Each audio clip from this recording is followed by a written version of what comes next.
వెళ్ళిపోతామే. నువ్వు ఒక్కదానే కొడుకు కోడలు మొగుడు లేకుండా ఉండు. ఏంటండి మీరు కూడా వెళ్ళిపోతారా?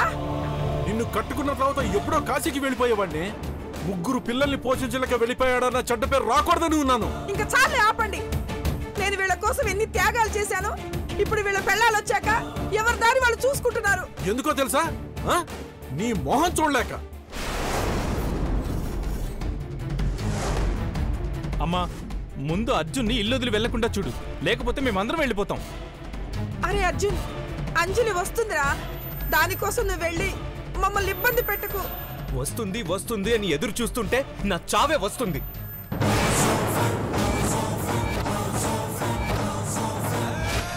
అమ్మా, అంజలి రాకపోతే నన్ను వెళ్లకుండా ఆపగలరేమో గాని నా చావును మాత్రం ఆపలేరు.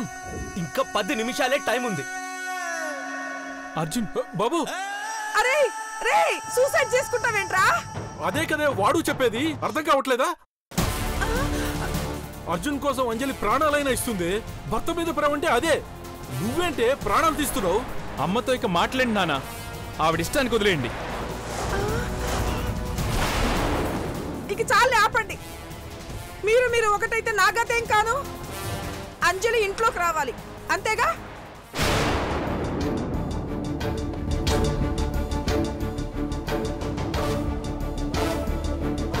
నేను ఒప్పుకుంటున్నా. అందరూ వెళ్ళి దాన్ని పిలుచుకురండి. మేం పిలిస్తే రాదే. ఇంట్లోంచి బయటికి పంపించిన నువ్వే నోరు తెరిచి పిలిస్తే మనసు మార్చుకుని వస్తుంది. కొంచెం ఆహం పక్కన పెట్టి ఆలోచించమ్మా, బాగుపడతావు. ఇక చాలు. నీతి సూత్రాలు చెప్పకండి. నాకు ఒళ్ళు మండిపోతుంది. తప్పుతుందా? పిలుస్తా.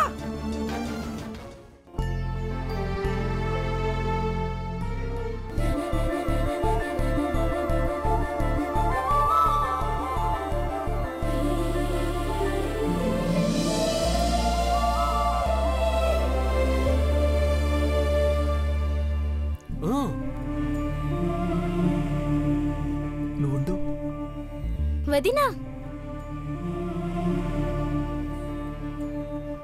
అమ్మ నిన్ను లోపలికి రమ్మంటుంది.